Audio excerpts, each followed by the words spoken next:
Muy buenas noches, bienvenidos a otra emisión más de su programa de intercambio de ideas con los temas que hacen la agenda nacional Periscopio, y es un gusto saludar a mis invitados de esta noche. Iniciamos con el doctor en Economía y diputado federal Brasil Acosta Peña. Doctor, muy buenas noches, bienvenido. Muy buenas noches, un saludo a ti y a todo tu auditorio, al diputado Max Correa también, un saludo muy atento.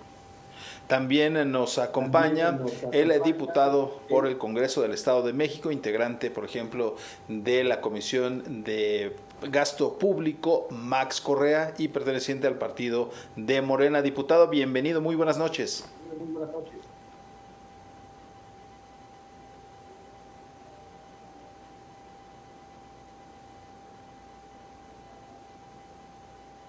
Parece que tenemos unos detalles ahí con las líneas de los diputados. Esperemos. Buenas noches, buenas noches. Gracias, diputado. Pues vamos a iniciar para intercambiar puntos de vista en torno a la situación de nuestro país, sobre todo porque hoy la CEPAL dio a conocer que la economía mexicana pues se está estancando y va a tener un retroceso que alcanza el 9%. Son diversos organismos que ya han dado sus pronósticos. Hoy la CEPAL se suma 9%. En medio de toda esta situación, la Comisión de Estudios Legislativos de la Cámara de Diputados da a conocer una investigación que advierte que en los primeros 5 meses de este 2020 hubo un ajuste presupuestal por parte del gobierno federal que afecta los rubros de salud, infraestructura, seguridad. Más de 18,000 millones de pesos se ajustaron al presupuesto. Sumado a esto, los gobernadores, 11, por lo menos son los más visibles, piden se haga una redistribución de los recursos, de los ingresos. En todo esto no podemos pasar por alto la situación de la pandemia. Hoy ya llegamos a cerca de los 37,000 decesos y sumamos más de 5,000 casos positivos, ya son más de 315,000. Un panorama bastante complejo que están ligados tanto la parte de sanidad como la parte económica. Iniciamos, diputado Brasil Acosta, pues una situación bastante compleja, decía yo, los números se vienen sumando, pero la economía se está agudizando todavía más. Sí, claro, muchas gracias, Julio. Lo primero que hay que decir, o que yo puedo decir como economista, es que el origen, digamos, del problema está en el punto, digamos, de partida. En toda economía hay factores internos, factores externos, y todas las economías modernas que, digamos, están influidas, lo queramos o no, por la economía capitalista y neoliberal, como es el caso de México, aunque se diga otra cosa. México es una economía capitalista y está sometida a las leyes y a las reglas y a la dinámica de la economía capitalista local y mundial. En este sentido, puedo decir que iniciamos con una debilidad. El gobierno federal cambió radicalmente las políticas de inversión y pasó a apostarle al consumo, incrementar el consumo a través del apoyo directo a la gente, y por el otro lado dejó de invertir en obra pública para hacer obras específicas que le han llamado faraónicas, como el Tren Maya, como el aeropuerto de Santa Lucía y Dos Bocas, fundamentalmente. Obras que desde nuestro punto de vista no van a detonar la economía del país, que no van a ser viables, y finalmente se le apostó a Pemex. Pero Pemex pues ya de por sí traía un boquete más o menos grande, y la necesidad de la inversión público-privada hizo la reforma energética y ya tenía algunos avances importantes que Pemex por sí solo no podría ni va a poder cubrir. Todo esto nos llevó a que la economía iniciara este año con 0% de crecimiento y al mismo tiempo con una crisis internacional. A esto se agrega la baja del precio del petróleo y finalmente el golpe más duro que nos viene a dar a nosotros es el tema del coronavirus, que nos obliga de alguna manera a parar la economía. Entonces, el Fondo Monetario Internacional ya había detectado que México iba a tener una caída del 9.5% de crecimiento y la CEPAL había dicho en los primeros 3 meses, 4 meses, que iba a ser del 7%, pero ahora ya corrigió su dato y habla de una caída del 9%, muy parecida a la del Fondo Monetario Internacional. Entonces, ¿cuál es el problema? El problema es que el gobierno actual ha mandado muy malas señales. En medio de la pandemia cancela la inversión, la importante inversión en el norte del país de Constellation Brand, manda señales de que va a cancelar las energías que son limpias, ¿verdad? Los contratos de energías limpias, cancela todos los apoyos que antes se le daban a la gente para concentrarlos en los adultos mayores fundamentalmente, y al final de las cuentas, todo esto redunda en un ambiente de incertidumbre económica en nuestro país y que al final se traduce en esta caída estrepitosa de la economía mexicana y no se ve por dónde vaya a haber recuperación porque no hay inversión y hay una pérdida de 12 millones de empleos entre formales e informales. Y finalmente, el gobierno ha decidido dejar más o menos a su suerte tanto a las pequeñas, medianas y grandes empresas, porque ese apoyo que se les iba a dar de 25,000 pesos a las pequeñas y medianas empresas, pues no ha fructificado.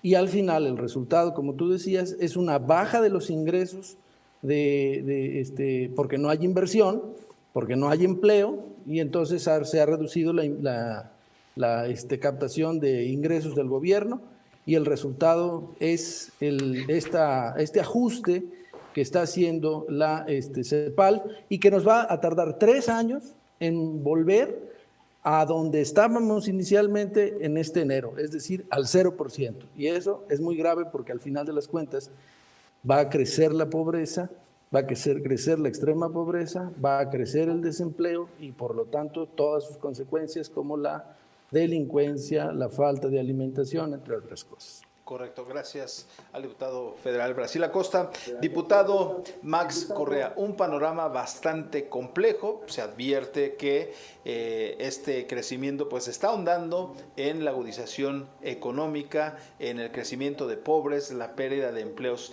Y a pesar de ello, el gobierno le sigue apostando con gran cantidad de recursos a estos programas insignias, Sembrando Árbol, apoyo en becas para los jóvenes, apoyo a adultos mayores. Sin embargo, parece que esto no está funcionando, diputado. Bueno, yo tengo otra impresión.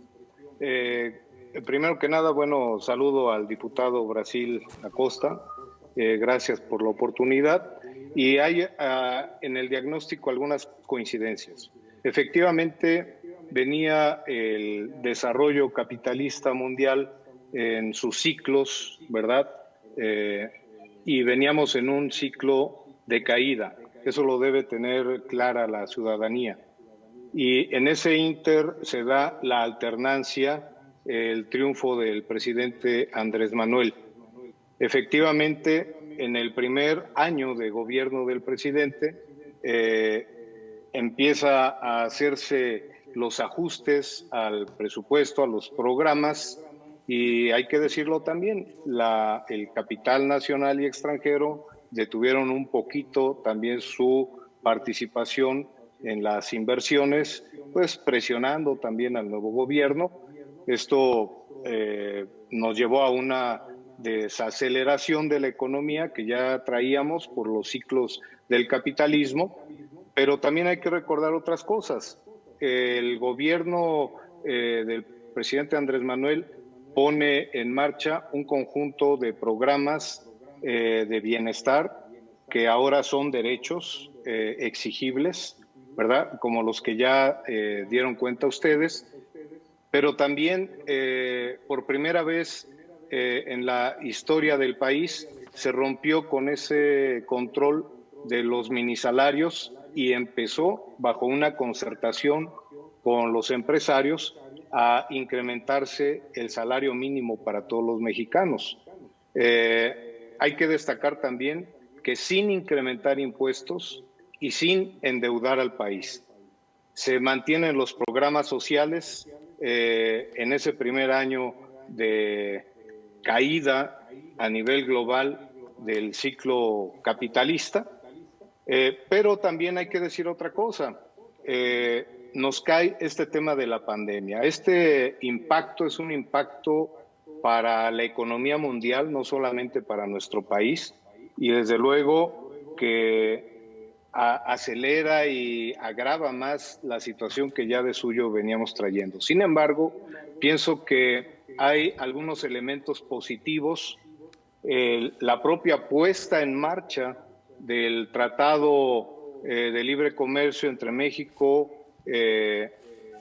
Canadá y Estados Unidos es una buena señal para los inversionistas nacionales y extranjeros para poder reactivar el bloque económico de Norteamérica, que es un bloque muy importante a nivel mundial y que seguramente eso nos va a colocar como país, pero también como región, en una condición de pronta recuperación. Quiero señalar también otro detalle. Pienso que ante este problema de corte internacional que tenemos de la economía, organismos internacionales como la CEPAL, que está haciendo estos diagnósticos, el Fondo Monetario Internacional, en fin, el BID, todos estos organismos deben caer en cuenta también de que algo que pesa sobre las espaldas de los pueblos, sobre todo en desarrollo, de los pueblos latinoamericanos, es la carga del servicio de la deuda externa. Yo colocaría este importante tema, valorar la conveniencia de que ante este cataclismo económico que provocado por la pandemia del COVID-19, se necesita hacer un gran acuerdo internacional para revalorar la posibilidad de que se pueda condonar, anular el pago de intereses de la deuda externa soberana, cuando menos por un año. Esa sería una propuesta que yo colocaría para la reflexión del poder legislativo, para el debate a nivel nacional e internacional, y esto representaría para 17 países más grandes de Latinoamérica, incluido México, pues un monto de alrededor de 109,000 millones de dólares, que bien podrían canalizarse efectivamente a la reactivación económica de nuestro país. Pienso que no es mala apuesta Correcto. La que ha hecho diputado, el presidente Andrés Manuel, de respaldar el ingreso de las familias.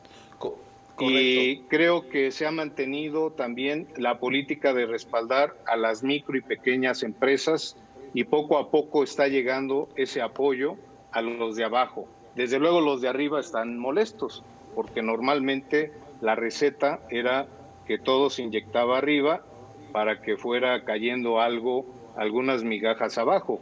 Ahora es diferente y eso, desde luego, pues no le gusta a muchos privilegiados de antes. Correcto. Diputado, y precisamente retomando este tipo de ayudas, como sabemos, para paliar esta situación, a través de la Secretaría de Economía se dispersaron, como utiliza esta palabra el presidente, recursos, una gran cantidad de recursos de ayudas de 25,000 pesos a las pequeñas y microempresas, recursos pues que han sido insuficientes, muchos de ellos aún no se concretan. ¿Por qué no han funcionado? Le preguntaría a ambos legisladores. Y también, ¿por qué no se impulsa esta propuesta que lo mismo la están impulsando en Morena y los otros partidos, de darle una ayuda universal a los mexicanos? Porque ahorita podemos hablar de programas a futuro, pero el problema es inmediato. Ya llevamos cerca de 4 meses de pandemia, mucha gente ha perdido su empleo, mucha gente de escasos recursos no tiene para comer, se la está viendo muy, muy complicada, y lo que necesita de manera inmediata es una ayuda concreta. Preguntarle primero por qué no se han reflejado ya estas ayudas a las microempresas, y por qué no apoyar esta otra propuesta que está sobre la mesa. Doctor Brasil. Sí, gracias. Yo creo que los programas que ha definido el gobierno de la Cuarta Transformación en relación a dirigir los recursos públicos de manera directa a la gente, digamos, en primer lugar no estaría mal, vamos a decirlo así, en un contexto general, porque así lo han estado haciendo y es recomendación de varios organismos, del Banco Mundial y otros, y de hecho Oportunidades, Prospera, todos esos programas tenían ese corte y eran programas de distribución, o se llaman programas de transferencias monetarias directas según la economía. Entonces, el problema es que ahorita tenemos reconocidos 53 millones de pobres, pero según el Colegio de México, Julio Volpini, estamos hablando de cerca de 90 millones de pobres. Y el problema es que los programas sociales solo le llegan a 22, 23 millones de mexicanos. Entonces, ¿y los otros? ¿Esos qué? Efectivamente, la pandemia nos concentró en nuestros hogares y mucha gente pues aguantó poco tiempo. Y por eso los datos de crecimiento y el pico que tan esperado no ha llegado, precisamente porque la gente se tuvo que salir de su casa a trabajar. Y entonces se quedó la gente sin recibir un apoyo de manera directa, la gran mayoría de la gente, y solo los que estaban afiliados a los programas fueron los que lo recibieron. Entonces, ¿dónde veo yo que está el problema? Bueno, que cuando se hizo el señalamiento de que se les apoyara a las empresas, pues la respuesta en las mañaneras es que esos que piden apoyo, que son empresarios, pues son conservadores, son fifís. Y el problema es que el 95% de las empresas en México son justamente empresas que dan empleo a la inmensa mayoría de los mexicanos. Entonces, no me parecía que fuera correcto que la dispersión no fuera tan, pues que no fuera para esas empresas y que las castigaran, incluso diciéndoles que son fifís y que aguanten y le hagan como quieran. ¿El resultado cuál fue? El resultado fue que no se dispersaron los recursos para las empresas, no hay efectivamente un apoyo directo a la gente a través de un salario mínimo que asegure a la gente las mejores condiciones. Y el problema va a ser que como resultado final de todo esto es que no va a haber empleo, es que la gente no va a tener un buen salario, bien lo decía el diputado Correa, en relación a que sí hay un cambio en cuanto a al salario mínimo, pero por las debilidades de la inversión y en nuestra relación con el dólar, ese salario está exactamente igual que con Peña Nieto. O sea, no, aunque hubo un aumento nominal, no hay un aumento real porque las condiciones económicas antes de la pandemia ni siquiera lo permitieron, ahora están peor. Entonces, sí, los programas sociales dispersados, digámoslo así, de manera efectiva, pudieran tener resultados mejores para paliar los problemas actuales que tenemos en México. ¿El problema cuál es? El problema es que el gobierno federal ha reducido, por ejemplo, el gasto o el apoyo a los gobiernos estatales y por lo tanto a los gobiernos municipales. Y este castigo de 18,000 millones de pesos, por ejemplo, reciente, que se acaba de anunciar, pues ¿a quién pega? Al final de las cuentas, a la gente de más escasos recursos.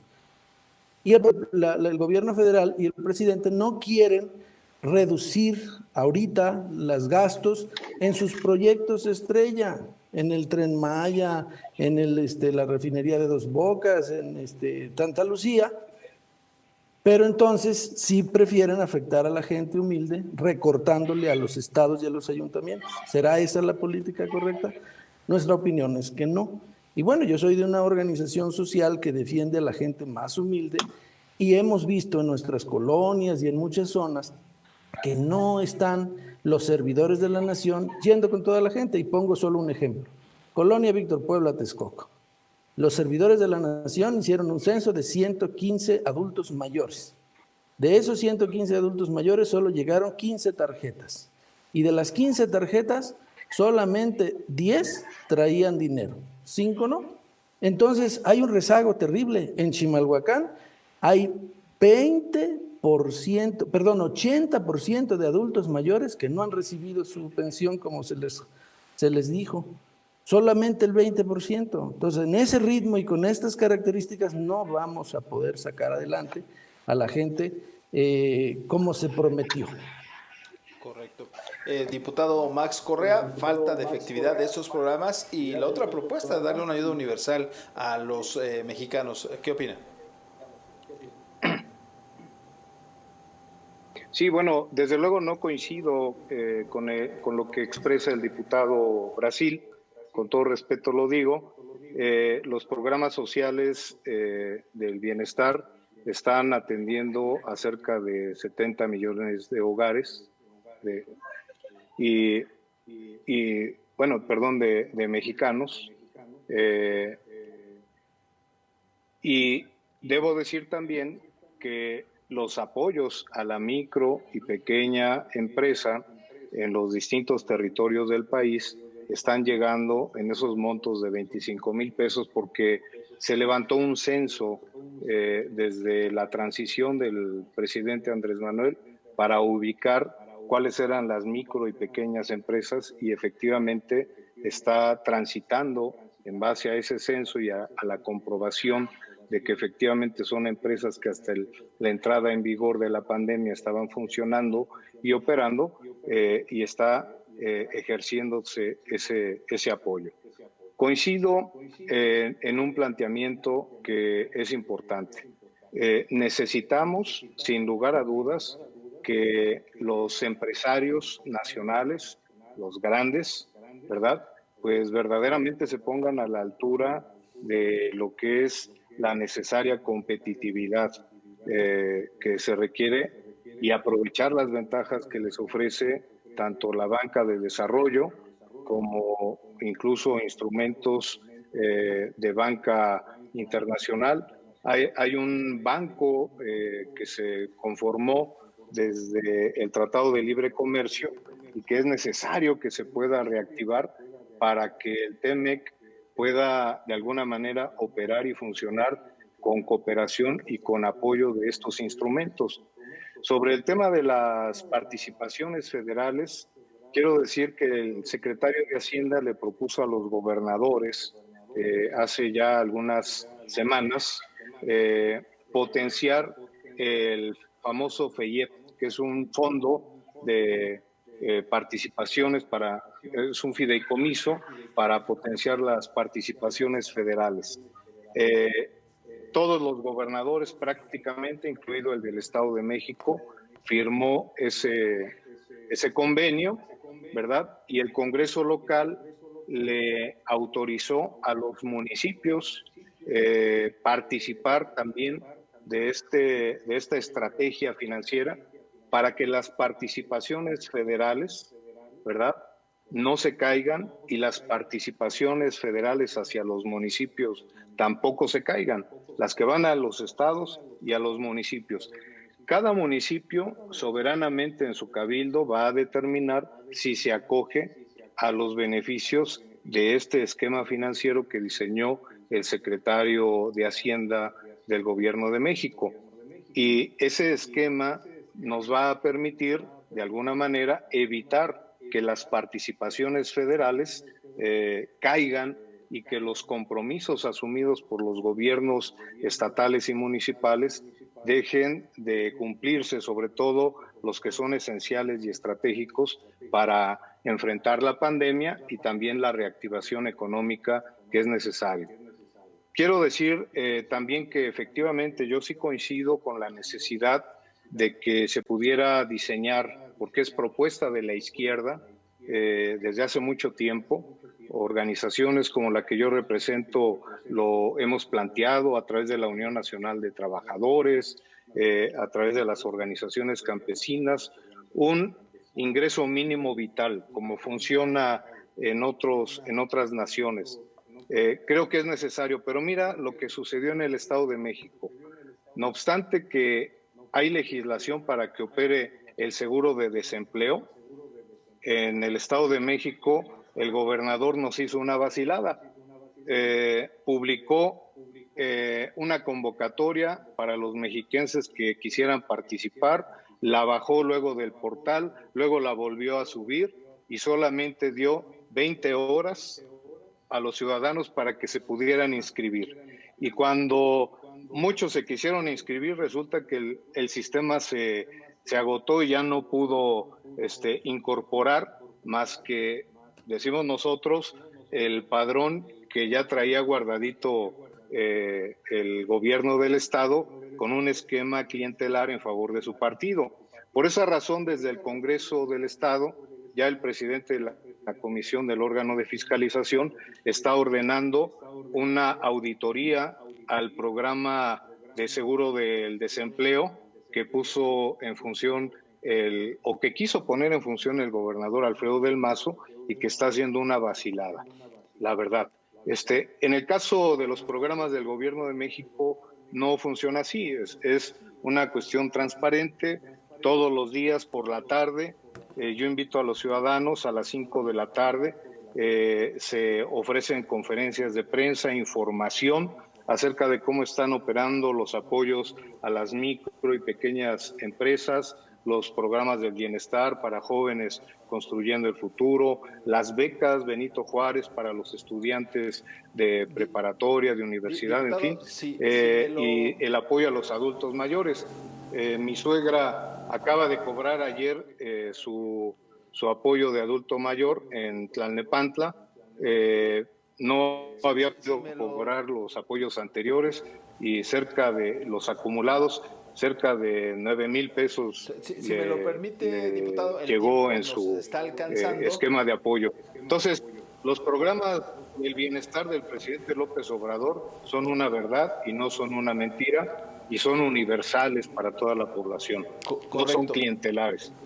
Si me lo permite, diputado Max Correa, el tiempo nos está alcanzando y queda abierta también ese tema, sobre todo para la gente que vive en el Estado de México, que nos está viendo. Vamos a discutir en otro programa esa situación del desempleo en el Estado de México, un tema pendiente, una asignatura pendiente. Si me lo permiten, 2 minutos para una conclusión final para ambos invitados. La próxima semana se van a reunir la comisión permanente en la Cámara de Senadores. Ya se avanzó en esta reforma que le dará mayores facultades al Ejecutivo Federal, al presidente, para modificar el presupuesto de egresos. Tendrá mayores recursos, incluso se advierte que con la desaparición de los fideicomisos la bolsa se incrementará. Con estos recursos podría darse un giro de manera significativa en ayudar al pueblo mexicano. Con esa respuesta me quedaría de parte de ustedes dos. Si me lo permiten, doctor Brasil. Muchas gracias. Los ingresos del gobierno, los presupuestarios, en el 2020 cayeron 23.2%. El IVA cayó 36.5% y los ingresos petroleros se redujeron en 89.8%. El gobierno no tiene dinero. Entonces, ¿de dónde va a sacar? Ya le metió mano a los fondos de estabilización, que es algo de lo que mismo comentaba el diputado Correa, para hacer una reorientación del gasto y que no se vean aparentemente golpeados los municipios y los gobiernos estatales, pero ahora van tras los fideicomisos como la ciencia, etcétera, etcétera. Entonces veo la dificultad de que el gobierno no tiene recursos, no quiere sacrificar sus grandes obras que no van a dar gran provecho a nuestro país. Y el problema es que no van a poder abarcar a toda la población. Y ahí es donde vamos a ver los grandes problemas de nuestro país, que van a ser el desempleo, la violencia, la falta de oportunidades en nuestro país y pues difícilmente vamos a reponerlo sino hasta dentro de 3 años, como lo comenté al inicio. Pues muchas gracias por su paciencia y su presencia. Y diputado, mucho gusto de conocerlo por esta vía. Pues, Mucho gusto, doctor. Si nos lo permite, su conclusión final, por favor, ya para cerrar este espacio. Claro, bueno, es necesario revisar en un gran acuerdo global la posibilidad de suspender el pago del servicio de la deuda externa soberana de los países latinoamericanos, incluido México, para que podamos tener un respiro después de la pandemia. Decir que el SAT acaba de señalar que en el primer semestre del 2020 se obtuvo una recaudación de 53.6 mil millones de pesos, mayor que en el mismo periodo del 2019 a pesar de la pandemia. Es decir, los mexicanos siguen confiando en su gobierno y a pesar de la pandemia y la crisis económica siguen tributando. Por primera vez, las empresas a las que no se les cobraba impuestos en los gobiernos del PRI y del PAN empiezan a cumplir con sus obligaciones fiscales.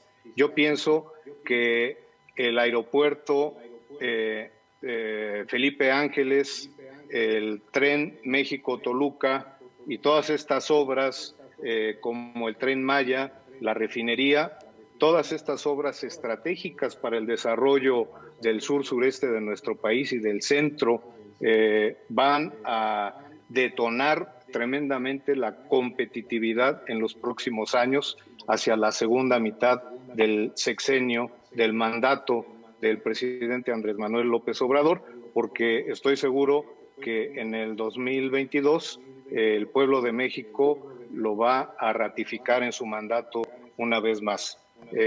Y estoy seguro también que el próximo año pues el pueblo va a seguir depositando el mandato y la confianza en esa mayoría que hoy toma decisiones en el Congreso de la Unión, en el Congreso Constituyente Permanente. Gracias. Muchas gracias. Gracias, diputados. Puntos de vista distintos. La mejor opinión la tiene usted, querido teleauditorio. Gracias de nueva cuenta al diputado federal, doctor Brasil Acosta, al diputado local, Max Correa, por su tiempo dispuesto para este espacio. Muy buenas noches. Nos vemos en otra emisión más de Periscopio. Hasta luego, diputado Max.